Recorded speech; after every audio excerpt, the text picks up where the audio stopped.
to episode 48 of the Valley Sports Talk podcast. Today's episode is 2 away from 50. We're getting there slowly but surely. On today's episode, we plan on talking about the NBA Finals, and then we will talk about the NHL. But first, let's see how the boys are doing. We got, as usual, Brandon's here. Brandon, how are you? As he freezes on my screen. Oh my God. Well, we are currently, as we are recording, having a massive potential storm and downpour in our hometown. So the Wi-Fi on a normal day is bad. With this rain, it's going to be, we'll see. And today we have the guy that's he's been missing for a bit, Braden. How's it going? Oh, it's going good, boys. Just really busy with work and all that, but I'm glad to finally be back on. It's just been a bit of an absolute. Actually, well, fuck it, I'm gonna say it's been a shit show. It's been an absolute shit show, but it's good to be back with the boys. We're gonna talk some sports. So we're gonna go from there, and we'll see how it goes today. Sounds good. Well, like I said, the NBA Finals start tonight. The day we're recording this, we're recording June 2nd. First game's at 9 p.m. Eastern tonight. Warriors Heat. So we're going to talk about that first, as both conference final games. Celtics. I was gonna say Celtics. It's not the Heat. Did I say Heat? Sorry, I was reading. I was on the scripts. I said that I saw Heat as the first words. That's why I said that. Warriors Celtics start tonight. We figured we start off with that because each conference final is about one game in. The Edmonton game starts in about half an hour. So we'll be getting to watch that after this. But first, we'll start off talking about the NBA. We're going to do a bit of a recap on the Heat as they just lost Game 7. As we know, the Celtics beat them in Game 7. A lot of people have been sort of criticizing Jimmy Butler for that shot with about 15 seconds left in the game. Is that the shot that Jimmy should be taking at that moment in the game? You know what? A lot of people, like you said, are giving him a lot of criticism. I'm totally down for it. You're down by 2. It seems like everything you're doing is falling over the last 2 minutes. For the first 3.5 quarters, it seemed like it was all Celtics, and yet they were still in it. And it was the sort of thing where Jimmy can take a wide open 3, or he can go one-on-one and try and beat Al Horford. And if he beats Al Horford and gets the bucket, they go to overtime. And not even. The Celtics have a chance to win at the buzzer. Exactly. So they have a chance to win at the buzzer, or best case scenario, overtime. And this Miami Heat team is so injured. Jimmy Butler played every single second of that game. So I think in his head, he's like, okay, my team's hurt. I'm hurt. I'm exhausted. If we go to overtime, we're losing. I'm going to win it here. Yeah, at that point, it's kind of like not like a do or die moment, but you can rely, where you think you can rely on your game to a point to think I can make this shot, and then you come up short, right? It's just the way that it plays, and it's the way that it was going to play out, unfortunately. But at that point, I think he's a good, confident player. Don't get me wrong, and I don't think a lot of people should crap on him for taking a shot. It's like you miss 100% of the shots you don't take. So that's the way I look at it. Yeah. In my opinion, do I really have an issue with the shot? No. I mean, the way he played in that series, even especially in Game 6, it was sort of like Jimmy's Butler was not missing. So to Brand's point, saying how injured they are, I have no issues with him actually taking the shot to try to win it, to send him to the game finals, send them to the NBA finals. But I do see how people had criticism with it, as there was still 15 seconds left, and they're such a good defensive team. Even if he does get the layup there on Al Horford, they can probably get a stop or even a steal to try to win it. So I do see how people have some criticism with it, but with criticism comes what happens if you would have made it, then you get no criticism. You're going to get criticism if you miss it or exactly. make it, no matter what. You get it, no matter what you do, you get it regardless. People always have something to say, and it doesn't matter if you're the top star NBA player, even LeBron gets criticized and all that. It's just how it goes, and that's the way it's always going to play out. Yeah, but when you're a caliber of a player of Jimmy Butler, I have no issues with him taking that shot because he makes that shot 9 out of 10 times, and unfortunately, Exactly. that was the one time he didn't make it. Mm-hmm. Yeah, you make a good point. Like if Jimmy Butler makes that shot, we're talking about this shot in a totally different form. Context, Like different yeah, context. instead of saying should have Jimmy taken that, we're saying is Jimmy Butler one of the best players in the NBA? Yeah, If he yeah. makes it, it's a It's make just or a big miss. what if. Like, there's always what ifs. Exactly. So Miami over these past couple of years has been a very good team. Obviously, we know in the bubble they lost to LeBron. That was sort of when Jimmy was by themselves. So what does this Heat team really need to do to be able to get over the hump? It's such a hard question because I have their contracts right here. Next season, Jimmy's making 37, Bam's making 30, Kyle's making 28, and Duncan Robinson's making 17. So they got a lot of big contracts, so it's going to be hard to do anything. But Duncan Robinson's making 17 million bucks next year, and he didn't He even didn't even play for play. you in the playoffs. No. So you either got to find a way to get him in the roster, or you need to find a way to move that contract. And I know it sounds impossible, but they need to find a way to get a player like Bradley Beal onto this team because you're asking so many players to be people they're not. Like Jimmy's an amazing player, but he shouldn't be relied on to score 40 points a night.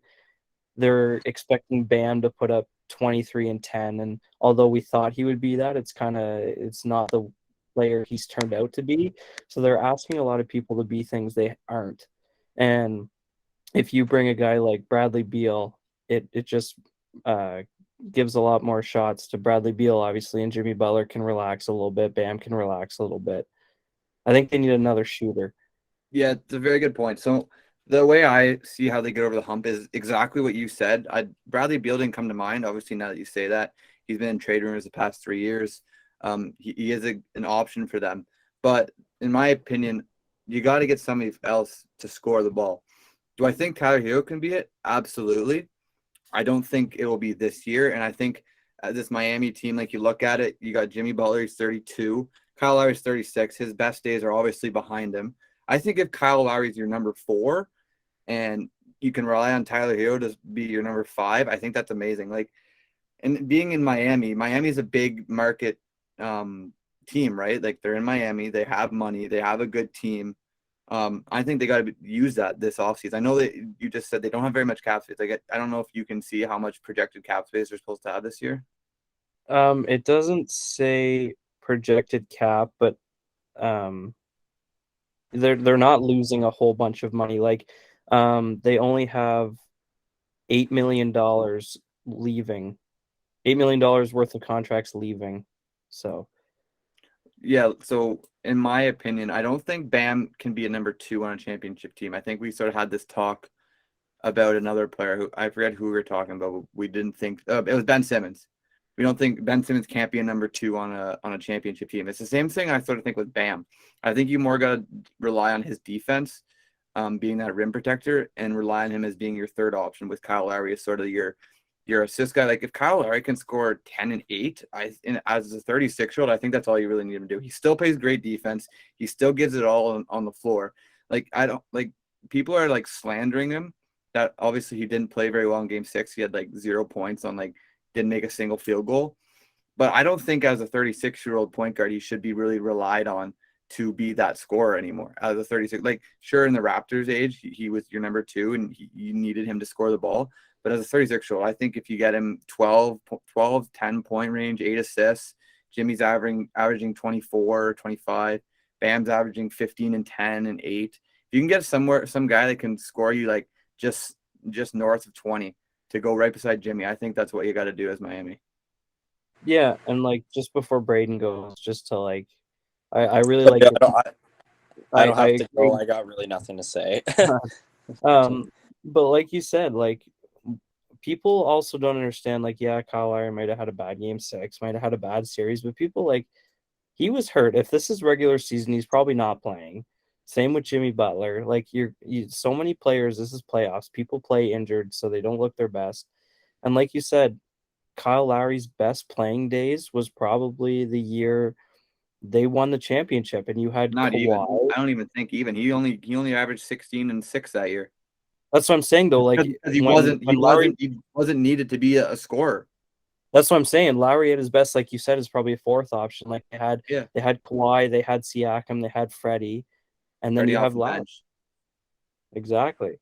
Yeah, like Kyle Lowry's like in this series, they were relying on him as their second option because I don't think, not that I don't think Bam's a great player. I think he's a great center. He's obviously top 10 center. I don't think he should be relied on for his scoring. He's a defensive center that can make a shot every now and then. Yeah, and I'm saying like Bradley Beal to the highest extreme, but I really like your point about Tyler Hero.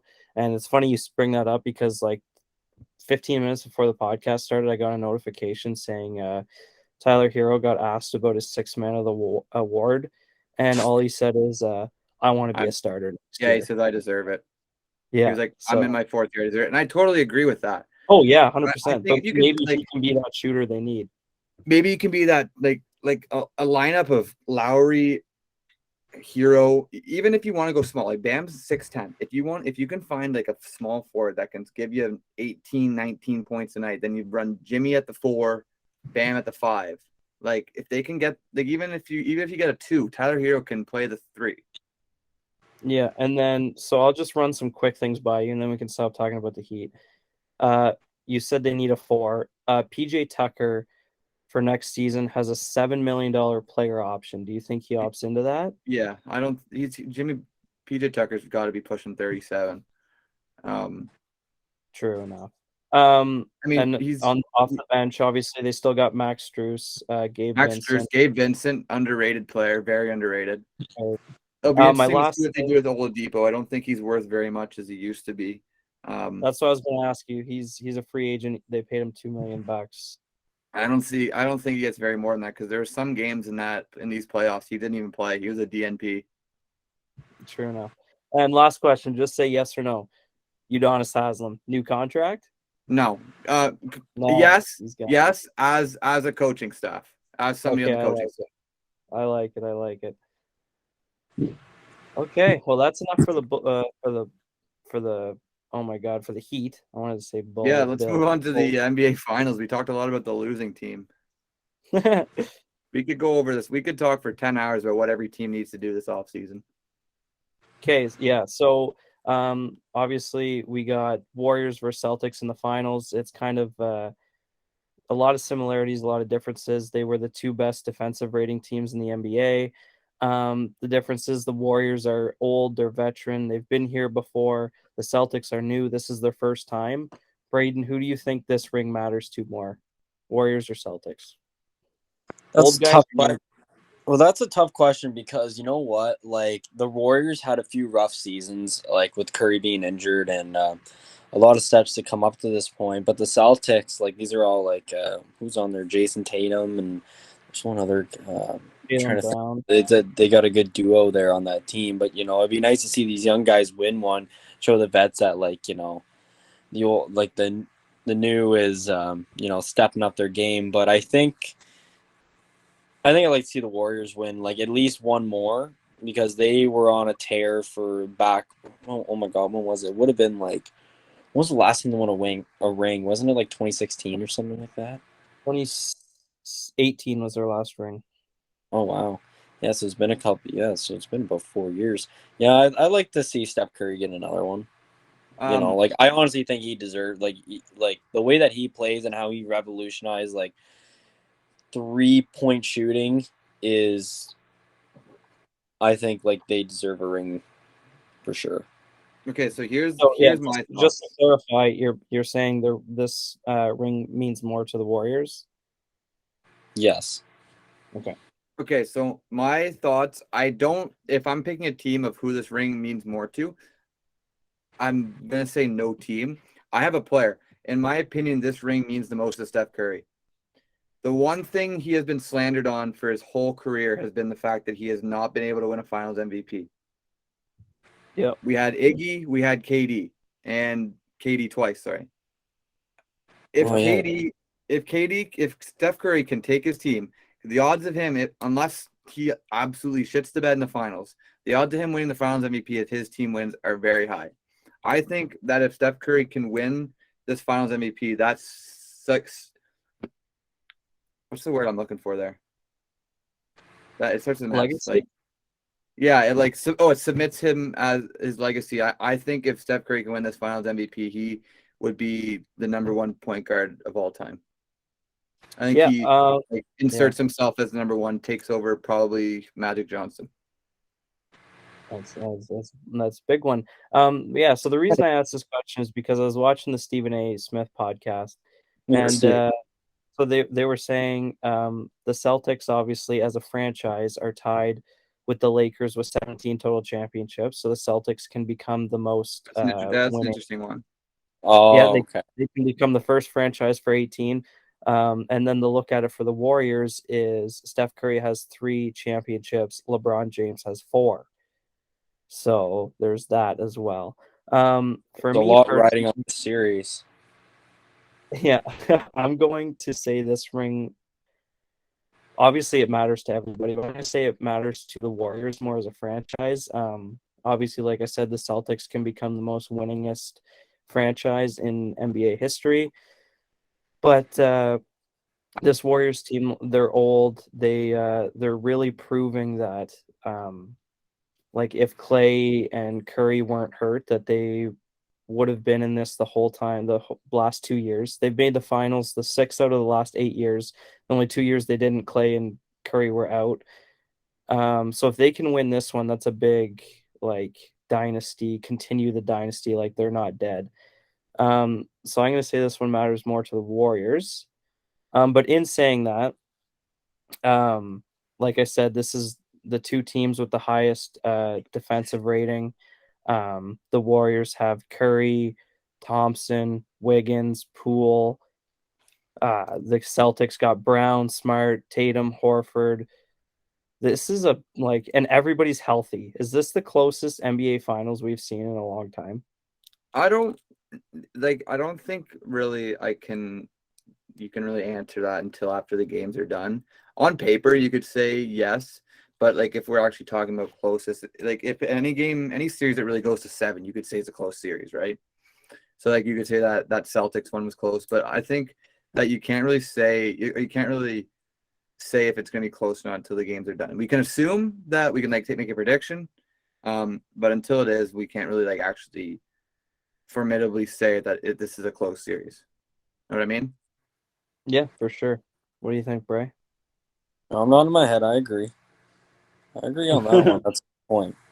So No, I agree. But if we are making assumptions, like if we are making assumptions, then yes, I think these 2 teams match up very well against each other on both sides. Yeah, like this is going to be fun, and I'm kind of spoiling predictions, but I don't see a way where this series doesn't go 7. Like these 2 teams are just so evenly matched. Got a chance. I could say Warriors. I could say Warriors in 6. Like I think that's how close it will be. Yeah, it's. I mean, watch now that we say this, it's going to happen. But I can't see the series ending in 4 or 5. That's for sure. Well, you better put your bet. Better put your bet in. My bet already got screwed. Yeah, I should probably. What'd you say? I had Miami. Like I made the prediction at the start of the playoffs. Oh yeah. No, I said Warriors to win the whole thing. So that part, my East was bad. You're looking all right. The East was bad, but the West we're still here. So the next thing I just want to ask you guys is, what does each team respectively need to do in order to win this series? For the Celtics or for the Warriors, I think if you're gonna let anybody beat you, it can't be Jason Tatum. You gotta let somebody other than Jason Tatum beat you. Yeah. If I'm the Warriors, I'm saying just play calm and defend home court. Obviously, they have 4 games at home in this series, and they also have to remember that they've been here 6 of the last 8 years, and the Celtics haven't. They're young. Warriors are old. Use that to your advantage. You've been here before. If I'm talking what the Celtics need to do to win, I think you got to get at them early. You got to take at least one of those games in it's not Oracle anymore. I don't know what their new arena is called. The Warriors' new arena, but you got to take one in San Francisco. What do you think, Ray? You know what? I think in order what the Warriors need is to Yeah. isolate early, you know, get on the defense really good, you know, to isolate those shots. And the Celtics are going to have to, what do I say? When I watched the one game, I'm trying to think about what they did right that actually worked. I don't know, to be honest. That's a tough one for me on that one. It is. Yeah, I'm gonna say, what do the Warriors need to do? What do the Celtics need to do to win? Is they need to push at Kevon Looney. They got big guys, and other than Kevon Looney, I feel like the Warriors are they can be attacked inside. So we'll see how that goes. Um, a couple things. I really like your point, actually. No, I kind of wanted to use that as my own. The Celtics do need to get at them early. Like the Warriors, I mean, we say this, they've choked a 3-1 lead before, but you got to get at them early. They also did that to LeBron. Yeah, exactly. We A couple things. You can trip LeBron all you want, but it's LeBron. Yeah, exactly. A couple stats that I found pretty interesting are Steph Curry is only shooting 29% in his career when he's been guarded by Marcus Smart. Lowest of any player. So that's like one of those things where the Celtics are like, I'm letting anybody but Steph Curry beat me. Exactly. Another fancy little thing that I didn't realize is since Steve Kerr has started coaching, the only team to have a winning percentage higher than 500 against him is the Celtics. No other team has an above 500 winning percentage on Steve Kerr.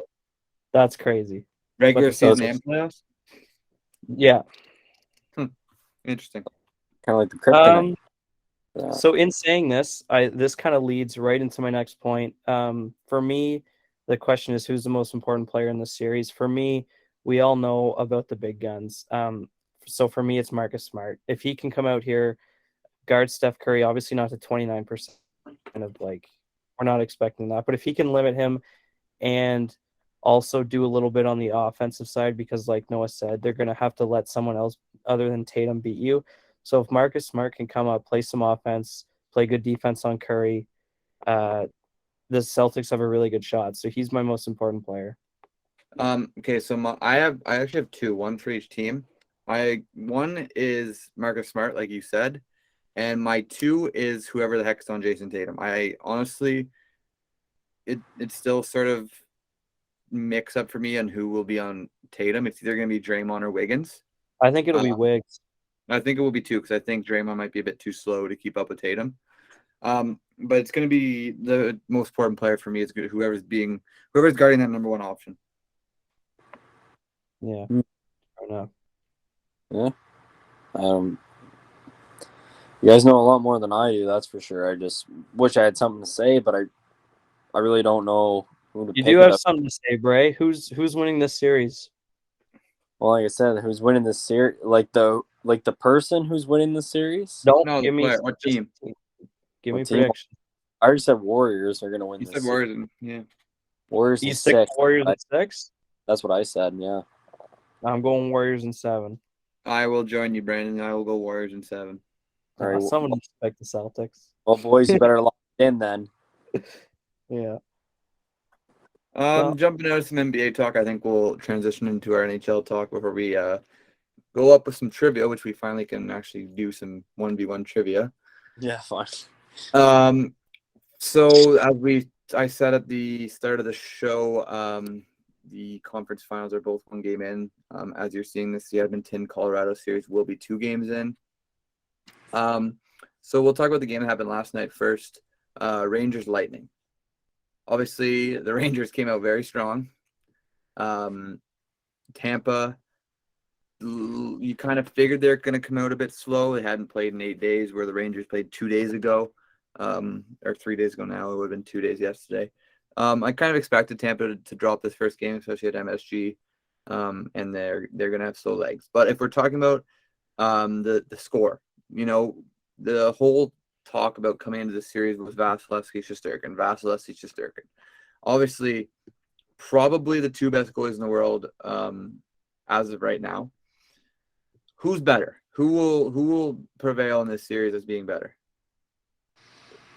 That's such a good question. That Because it's the general population, so like not hardcore sports watching fans like us, probably look at that game and go, wow, like the Rangers are really good, and which they are, like they're in the Final Four.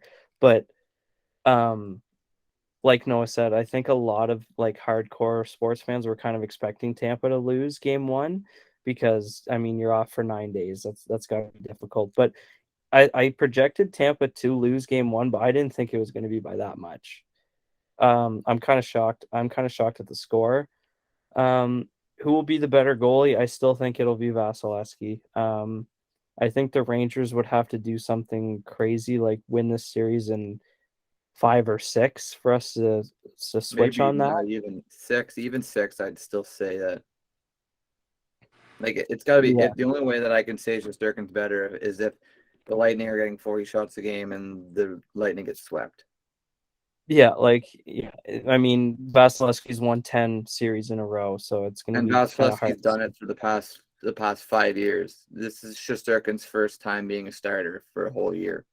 Yeah, that's not taking anything away from No, Shesterkin not though. at all. Like, Not at all. He's gonna be yeah, the we'll best. He's talk gonna be about the it. best winner for a reason. Yeah, for sure.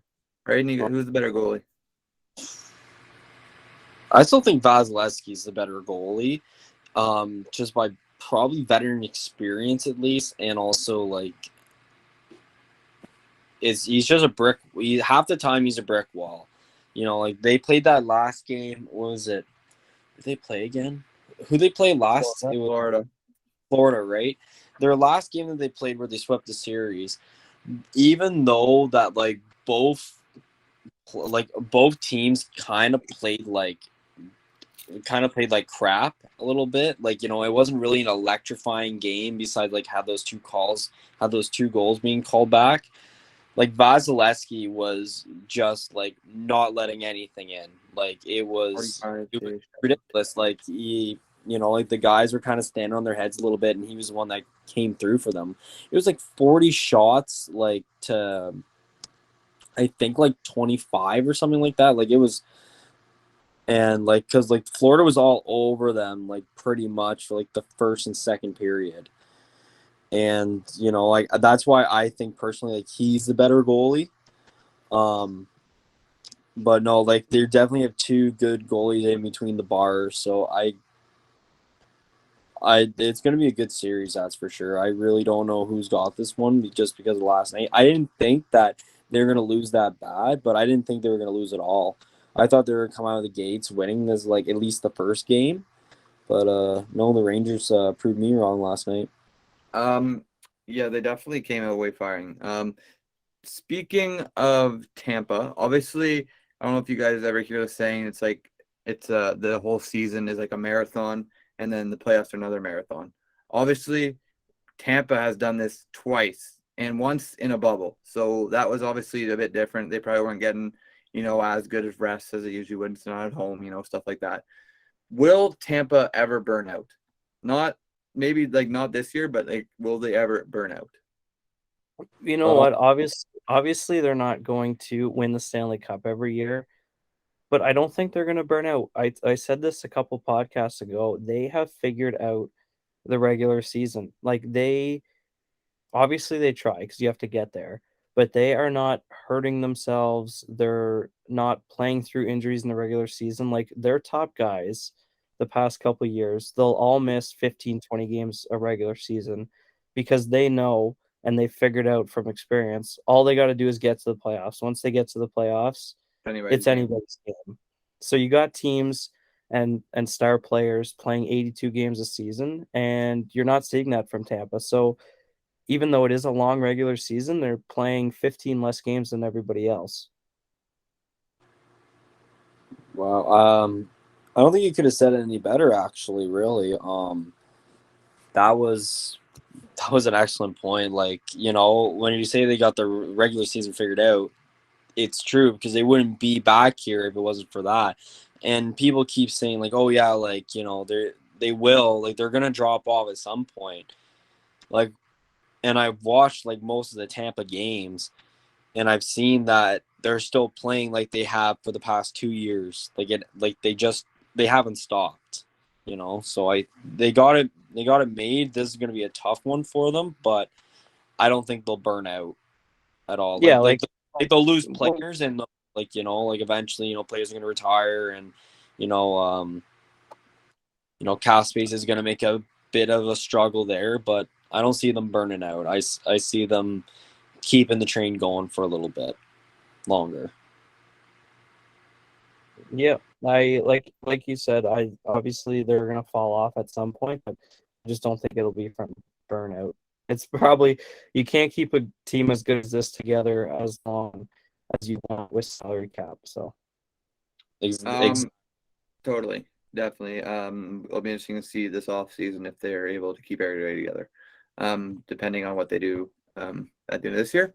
Speaking or keeping on the Tampa track, this word has been thrown out to many teams. Lakers, Celtics, Warriors, Penguins. I'm trying to think. Islanders in the '80s. Does this Tampa team fit the contents of being a dynasty? 100% in my mind. They've won 2 Stanley Cups back to back. They're in the conference finals this year. I believe they were in the conference finals the year before they won the Stanley Cup. They're there every Yeah, year. they lost They've to been Pittsburgh. in the conference finals. The year Pittsburgh. Not the year before. A couple, 2 years before. Yeah, they've so always been around until the last 2 they're years. always there.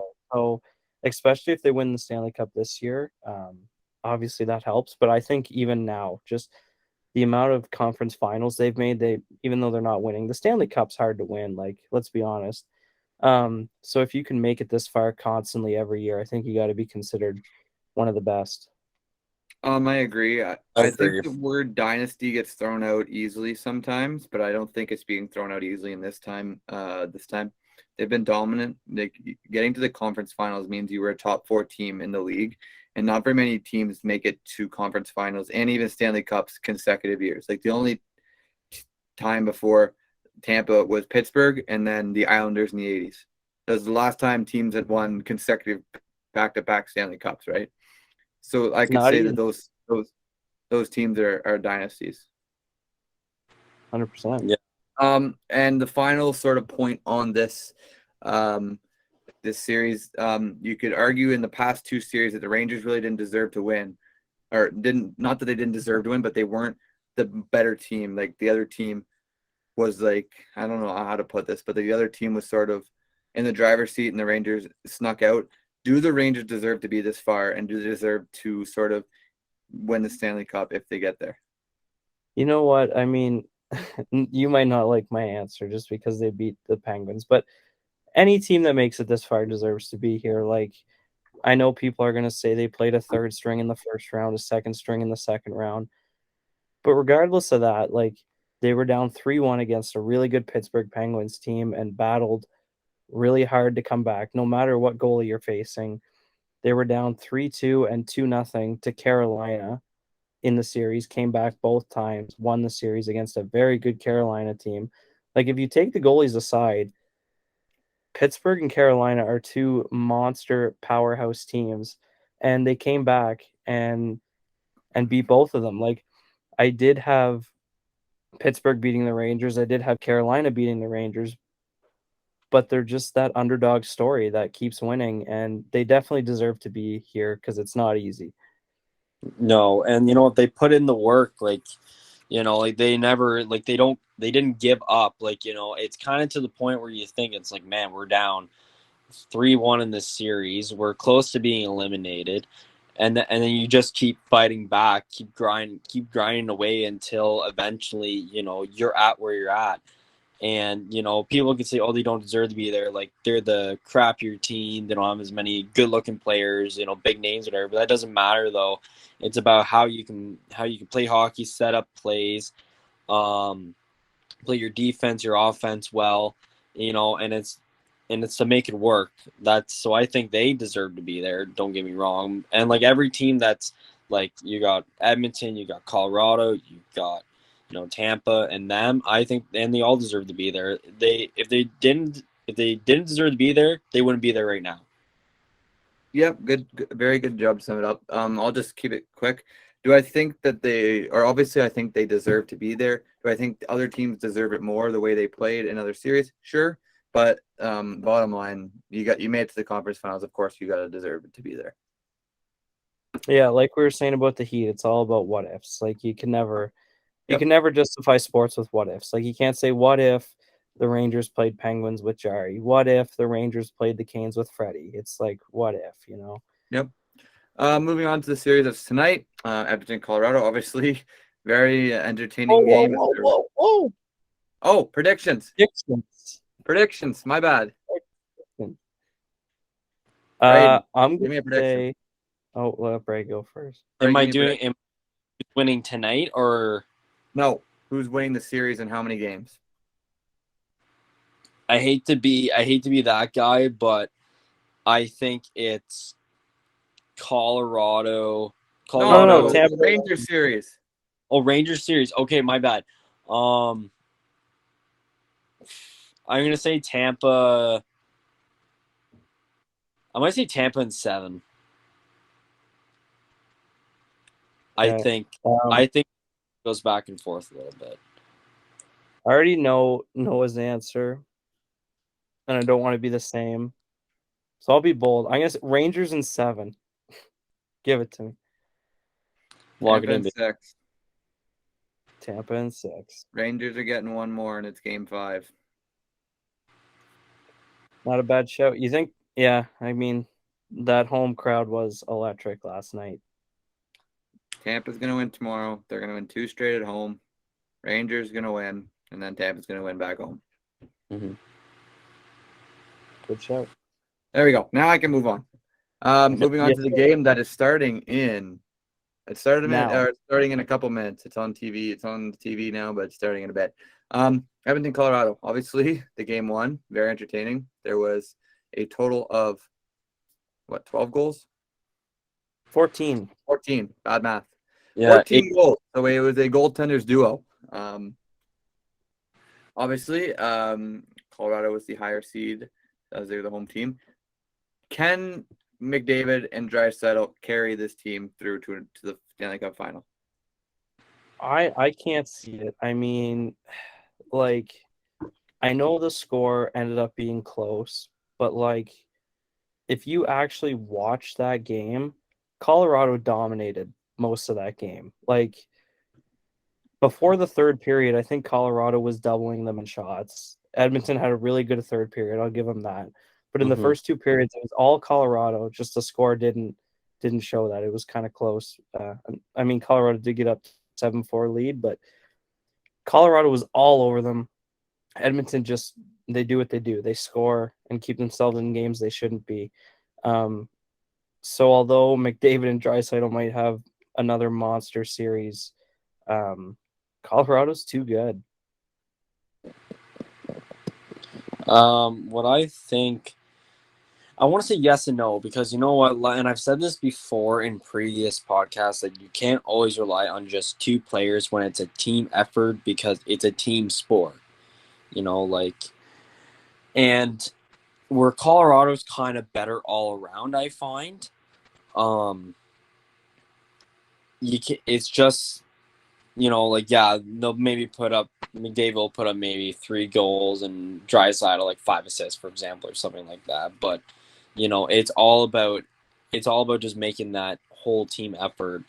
So that's why I'm kind of just doing like a yes and no, because, and I watched the highlights of it today because I rewatched that, try to see that offside call there. We can talk about that.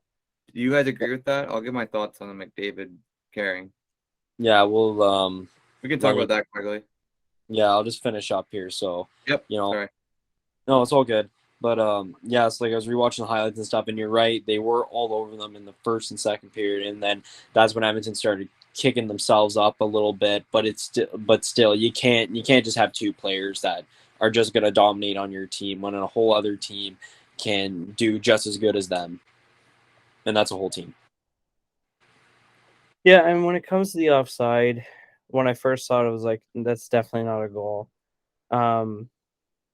But now, like after hearing explanations and stuff like that, it was the right call. Um, does that mean that the issue is solved? I don't think so. Like if you're trying to grow your sport, and again, like not a lot of people watch are hardcore hockey watchers like the rest of us. Like how are people like that supposed to understand the rules if people like us don't even understand what's going on? Like it's got to be clear cut, kind of like that Blake Coleman kick in. There's too much gray area. Like they got to definitively describe what an offside is. Yeah, you brought that down to a T. When I first saw it, like Brandon said, I thought it was offside, but then I sort of saw the other angle, and whenever they said the reason why, I totally get it. I understand. I think it was the right call. As Makar, you could say he had control, but he didn't touch it on a delayed offside, right? And on a delayed offside, the puck has to be touched um, to be called offside. And by the time Makar touches it, Nichushkin gets onside. But I do agree that there is a gray area where you're sort of saying like where like what's offside, like what's kicking motion, like there's questions that need to be answered still. No, Yeah, but like so for example, for people that might be watching that's don't quite understand why wasn't called an offside. The best example I heard that kind of made me understand it the most, and help other people, is basically pretend Kale McCarr dumped the puck in, then Nichushkin has time to come back to the blue line, right? Basically, what Kale McCarr did was a 2-foot dump in. Instead of dumping it all the way down, he dumped it to the other side of the blue line. And then as soon as Nichushkin came back, then he touched it. Mm-hmm. It's confusing. it is confusing because my mom, because like when I was having dinner tonight, I was actually talking about that offside goal, and I was because I watched the highlight. I'm like, man, that's clearly offside because even I personally like I know what an offside is because I've done that many times, but also like I was watching, I'm like, man, like it from the one angle that they showed it, it looked offside, like it clearly did. And then my mom explained it to me because she saw a video about like how and why it was an onside. Then she explained to me. I was like, "Oh, okay, now I get it. Like now I understand why." And you just explained the perfect example. So then I kind of understood why. I was like, you know what, that actually makes sense in a way. But how are people supposed to understand that if all they do is just go to a hockey game because it's something to fucking do? I think, yeah, that's mine and Noah's biggest point. Like, for the general people watching the playoffs, we shouldn't have to spend 24 hours searching up why it was offside. Like, it should be pretty clear. Yep, for sure. So going back, I didn't really answer the McDavid Draisaitl dominating. Do I think they can do it 100%? Do I think they will? No. Simple as that. I like it. Second point. Obviously, like we said, 14 goals scored in a game. You don't see that very often. Will the goalies be able to keep up with the offenses that each team produce? I'm sorry if either of you say yes, you're high. Maybe I am. I honestly, if you are, then you are, but I'll disagree with you. I think I mean, if you're a goalie going into this series, your mindset has to be try my best to not let in more than 4, and my team will win the game. Honestly, like Yep. these Even goalies, I was I'm even sorry, saying 5. I totally yeah, agree. like It's Like I'm sorry, if these you goalies are if you not put top. 5 goals in a game, then you're giving your team a chance to win with these two offenses. Exactly. Like these two teams are arguably the two best offenses in the league. With Edmonton's got terrible goaltending. I'm sorry, and Colorado, even though Francouz is all right. He's Um, starting tonight too. yeah, even though he's all right, he's not Igor Shesterkin or a couple goalies we'll name in a bit. So honestly, mindset going into the game: don't let in more than 4. Agreed. I agreed. think you sort of summed it up that there's no way. Yeah, So this one's kind of like a reverse question number 1. Do the Avs have what it takes to shut down McDavid and Draisaitl? yeah. I mean, I can go again. I'm gonna say no again. Like I actually disagree. I think they did a very good job on Wednesday night shutting McDavid down. Like McDavid had that one goal, but I said to my mom, if Drysdale's giving me a pass and Francois didn't even try, I could have put that one goal McDavid had in. And other than that, it was literally just like role players other than Evander Kane that scored for Colorado. I think Colorado did a bang up job being able to contain McDavid and Drysdale. Yeah, like you're not wrong, but you say the funny thing is, like you say that they did a good job at shutting them down. McDavid had 3 points, Draisaitl had 2. Like Yeah, but there's in my opinion, shutting down isn't like letting them control the game. Like Colorado controlled the game where that's a good McDavid and point. Drysdale got their points. Like in the first 2 series, McDavid and Drysdale were able to control the game. The puck was on their stick 80% of the series. In the game on Wednesday, the puck was on their stick maybe combined 15%. That's a good point. I did find it interesting that obviously it's in Colorado, so they have last change. They can match lines as they want, and they Yep. put the McKinnon line on the McDavid line. I think that's a great matchup. And like I said earlier, in the first 2 periods, Colorado was all over them, and that was mostly the McKinnon. Like the McKinnon line was buzzing in game 1, and that was when McDavid was on the ice. I don't know if either of you guys, Brandon, you might know who the guy Jay Fresh is on Twitter. No. So he's the guy that like does all like the analytics and stuff like that. For like hockey wise, like analytics, like war predictions and stuff. Yeah. Well, he did one for the 4 teams left. If I can try it here. Try to find it. It was like the 5-on-5 on ice expected goal number for the teams left. So like it points you into like a graph like this sort of. I don't know if you guys can see it. Yeah.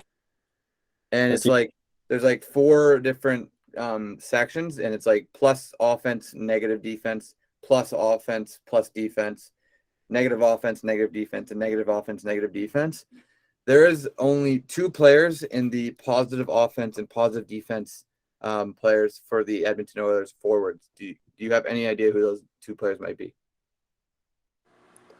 Nuge? No, Nugent Hopkins is like negative 2.5 offense and defense. He's not doing very much. Wow. Okay, I'm trying to think of because Nuge plays on the penalty kill. I don't know. The 2 players that are in the only 2 forwards on Edmonton that are in the positive offense, positive defense is Jesse Puljujarvi and Kyler Yamamoto. Wow.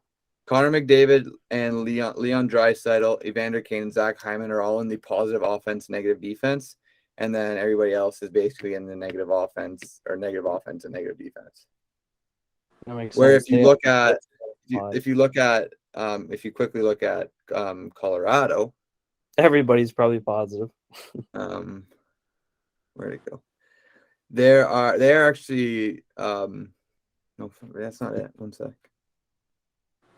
Sorry, I just thought this was interesting. It is pretty interesting, actually. It shows how much. Because it's like analytics, right? So you don't think of this. There is not a single person on the Colorado that is in negative offense, negative defense, or positive offense, positive defense. So all of them are either plus offense, plus defense, or minus offense and plus defense. That's surprising, actually, when you think about a sweep. And there's only 4 players in negative offense plus defense. All the rest of the forwards from Colorado are in positive offense and positive defense. This means that they are doing exactly what they need to do on both ends of the ice. Yeah. That's actually pretty neat that somebody went through and actually and it lays it out really good actually to see where your players are doing, like the players you want to do good are where they're at, and then like all the other team is just doing phenomenal. It basically just shows like their 5 versus 5 goals for versus goals against. So like basically it's saying that the Colorado players that are in the plus offense plus defense are on the ice for goals and not on the ice for goals against. Yeah. It just shows how much, like, how many points Connor McDavid can put up, but how many goals he's on the ice for. Yeah, right. Yeah. It's Totally. like an Eric Carlson effect. Exactly. Yeah, that's a great way to put it. Final question before we jump into some sort of fun talk and then we go to trivia. Is this Colorado team too good for the Oilers to handle? as much as I want to say yes, Colorado dominated for 2 periods last night, and still, I mean, I don't really count empty netters. They dominated for 2 periods, and it was technically a 1-goal game. Like, Colorado, I think we can all agree, is the better team. But the way the Oilers can score, they can dig them out of any hole. So although I think Colorado will win this series, I don't think you can say they're too good for the Oilers because they showed in game 1 that they can be down 4 goals and come back in a period. I agree. Yeah, couldn't have said it any better, really. But to keep mine short, I do think this Colorado team is too much for the Oilers' defense because they are not very good defensively. No, they're good. And I think they're too much for Mike Smith or Nico Koskinen to handle. Mike Smith's gonna have a tough one. So before we get into trivia, I have sort of fun. We were talking at the start, or not the start, about like in the Lightning Rangers series, about possibly the 2 best goaltenders being in the series. So I decided, why not? Let's do our top 5 goalie rankings as of right now. By the way, I have Colorado in 5. Oh yeah, we didn't say that. I skipped it twice. Braden, prediction before we jump into this. I was gonna say the same thing because I was thinking about it. I was talking about it at work today, but okay, fine, I'll switch. Colorado in 4. I was gonna say that. Dang it, Colorado in 6.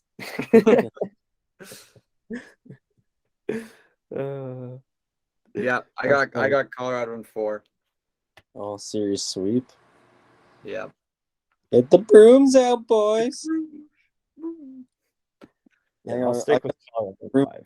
That stole it, aka my wife. No, Ray, give us your prediction. What'd you say? 5? I said 5. Yeah. Brandon, you went to 6. I'll stick with 5. Okay. So now we can finally jump in. We talked about Vasilevskiy and Shesterkin possibly being the best 2 goalies in the NHL right now. So I figured, why not do a top 5 goalies as of right now? My number 5 is the only goalie I have in here that didn't make playoffs. Is Connor Hellebuyck. Obviously, Winnipeg didn't have the year they wanted, but Connor Hellebuyck, was it last year won the Vezina or 2 years ago? 2 years ago. Yeah. 2 years ago. I mean, just because you're on a bad team doesn't mean you're a bad goalie. Connor Hellebuyck is one of the best in the league, and I think people just kind of forgot about that because of the year the Winnipeg Jets had. But he's one of the best. So my number 5 is all mine made the playoffs. I'll just say that. All my 5. That's fair. My number 5 is the Flower, Marc-Andre Fleury. Yeah. Vezina winner last year, had a bit of an iffy playoffs, but he still put up great numbers on a crappy Chicago team, and they just got better whenever he went to Minnesota. So I think right now he's a top 5 goalie still, and he's 37. I think I put number 5 is to be the guy that's in the bars that wears the Maple Leaf on his chest, which would be Jack Campbell. You know, I just know, like, in the playoffs there, like, they had a bit of a rough go with Campbell there for a bit, but in the regular season, you know, he played well. I still think he's a top. I probably put borderline 6, maybe. I know it's a little far stretch because there's probably better goalies out there, but yeah, I stick him at 5 and maybe 6 if I could, but there is no 6, so 5. I love the take, Braden. Love the take. Yeah. I do. My number 4 is a guy who made playoffs but didn't play a single game. UC Saros. Once again, super young, pretty small actually, but kind of like Jonathan Quick-esque. He's very mobile, very quick, very flexible, and it's definitely not a sweep in my opinion if UC Saros is in the net. My number 4 is a player who just finished playing terrible in the Battle of Alberta, Jacob Markstrom. Led the league in shutouts this year. Fortunately, he just turned into Louis Domingue-esque in round 2 versus the Oilers, but he still deserves to be a top 4 goalie after the regular season he had. You might be able to say Louis Domingue played better than Markstrom. I think he had a lower goals against average, but I think Louis Domingue is still The worst goalie that has played in the playoffs so far is for goals expected. What was my number 4? Oh yeah, mine was also Markstrom there. I forgot. I had to look back on my sheet there. Nope, no worries. I really Number don't 3, have, I don't have to sum it up, but nope.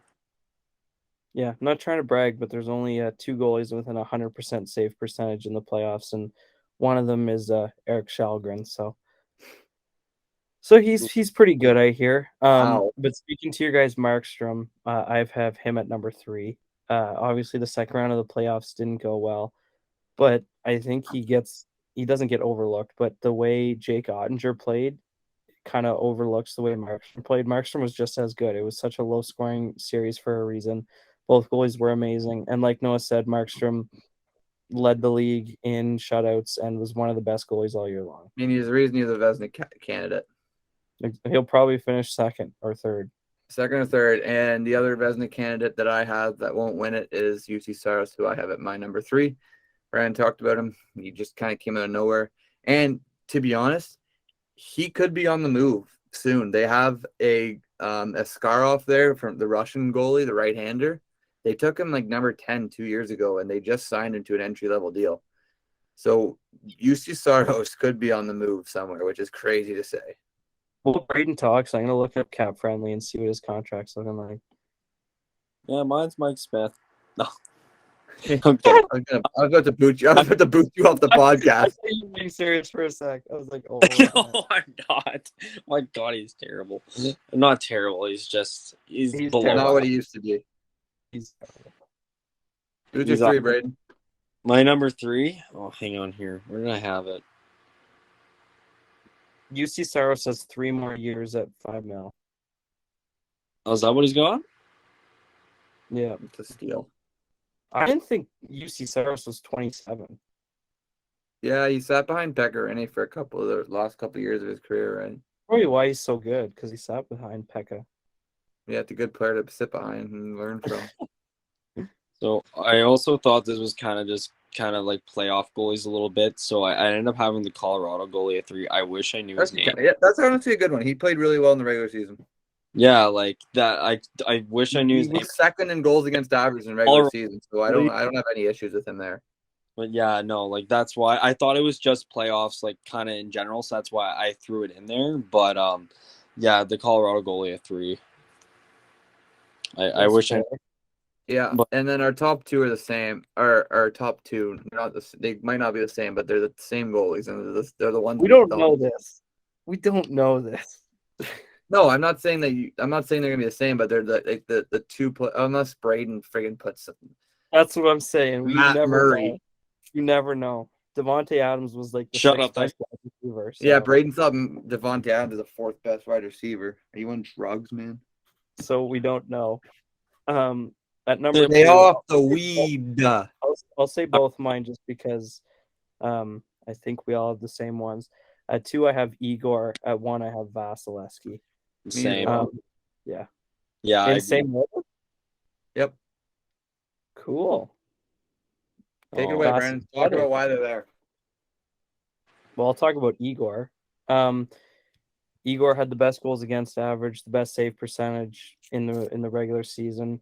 In the playoffs, it's his first time in the playoffs. He's 5-0 in elimination games as a young 22-year-old. Pretty impressive. Yep. He got roughed up in the Pittsburgh series, but he bounced right back, sort of found his groove in the Colorado series. Yep. We already as kind of for- talked about Vasilevsky. Yeah, we already talked about him. We talked about him a bit last podcast. Me and you did. He's arguably by the end of his career, he could be the best goalie we've ever seen. So, all right, trivia. Trivia. I made it pretty simple. I want you Love it or guys. hate it. I want you guys to get points. I got 3 basketball questions, 4 NHL questions, all about playoffs. Sorry. Which NBA playoff team has played the most games? Like all time or this year? Just this year in the playoffs. Oh, okay. Who did Miami play round 1? I ain't telling you nothing. You can't.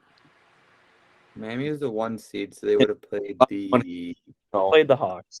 They played the Hawks. Okay, they beat. Okay. Played the Hawks.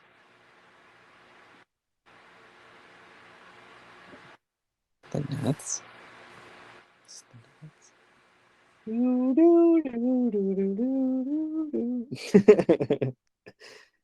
Yeah. Pretty sure it's Okay, I think I got my answer. Do you know? Yeah, I think I do.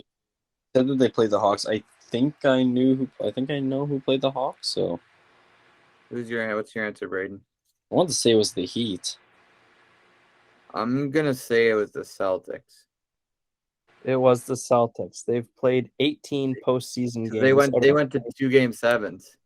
Yeah.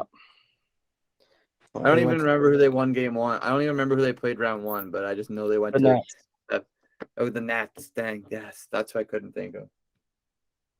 Okay. Well, but then I was like, oh wait, didn't the Hawks play Miami or something like Yeah, they that? won 5. Hawks did play Miami. Yeah. Yeah. So I wanted to make this question a little bit easier for you guys, so I just left it with the Warriors and the Celtics because the person who's actually leading is someone who got bounced in the first round. So who's still playing is averaging the most points in the playoffs? Okay. I hate how they do it because I think technically it's Jokic, but he was bounced in the first round. So I got it, I think. Give me a minute. Noah's up 1 right now. This is either a Celtic or a Warrior.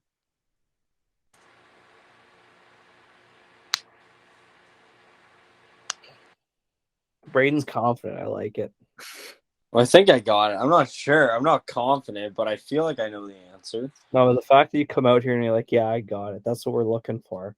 We're looking for confidence. It doesn't matter if you're right or not. You're confident. Yeah, I'll go. I got mine. What do you think, Bray? I think it's Jason Tatum. Yeah, that's mine too. It is Jason Tatum averaging 27.5 points. Do you know what Curry's averaging? While you guys are thinking of your next question, I will let you know. Question 3. Who is the second leading scorer on the Golden State Warriors? In the playoffs? Yeah. Sorry, this is all playoffs. Every question is playoffs. Okay.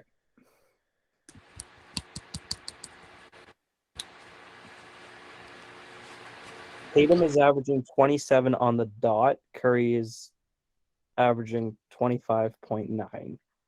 Wow. Okay, I got my answer. Okay, I think I got mine tue. Okay, Noah, you're up first. I'm gonna go with the simple Clay because he's been knocking down the threes in the playoffs. That was mine too, Klay Thompson. Okay, it is Clay. I kind of thought if I asked that question, maybe you guys would think Wiggs, but Wiggs hasn't been called much. He just keeps getting dunks. Yeah, or maybe Jordan Poole. You never know. He's balling. So Noah's 3 for 3. Braden's 2 for 3. Not bad, right? We are moving to the NHL portion. Thank goodness. In these playoffs, who is the highest scoring defenseman?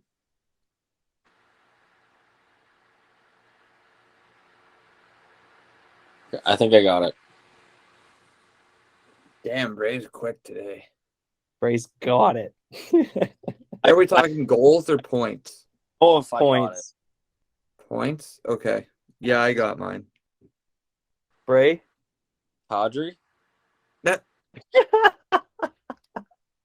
No. Is it? It's a defenseman, Braden. Oh, he's not a defenseman. I'm sorry. I don't know many defensemen. Shit. Then I don't know. Then I'm so sorry. I thought he was. I always thought so confident. Who is it? Kadri. No. Thought he was a defenseman. Oh shit. Oh jeez. That's amazing. Clip it. Put that on TikTok. Shit. Oh, that's hilarious. No, your answer's locked, Bray. I'm sorry. No, who is Yeah. it? Yeah. It's between 2 players for me, and they're both still in. But I'm gonna go with the guy that has played more games. So I'm gonna go Adam Fox. It is Adam Fox. Okay, And it it's was by Makar, and the only reason I went with Fox is because Fox has already played 15 games, where Makar's only played like 10 or something. That's fair. So we are recording this on Thursday. So this question, As of for right people, now, Makar could have scored. I don't know. I haven't Yeah. checked the score of the game.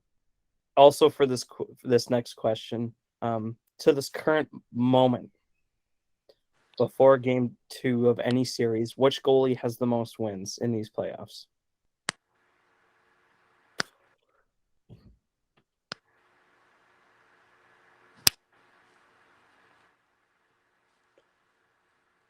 Do do do do do do do do do do do do.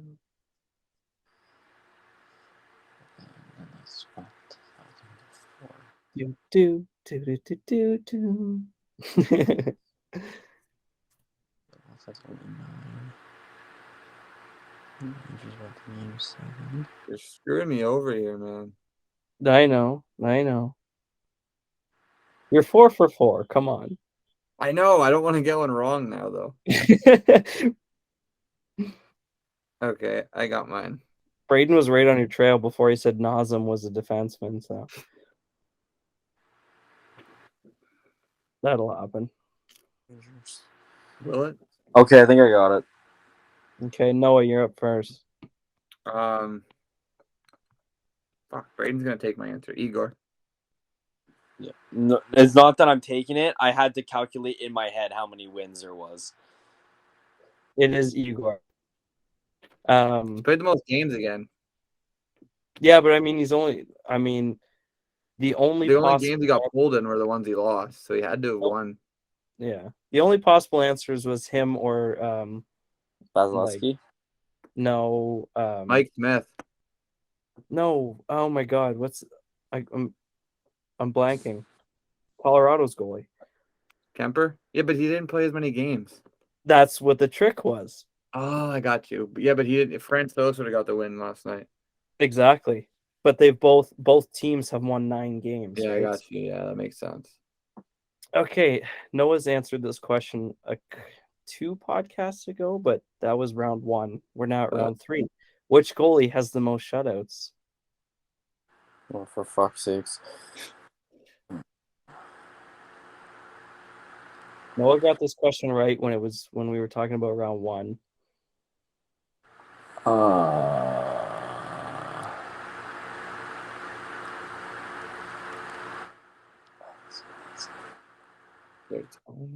Okay, I got my answer actually.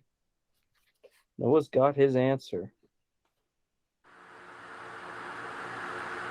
It's long and hard. We're 10 minutes into the first period, and Edmonton or Colorado have not scored. That's nuts.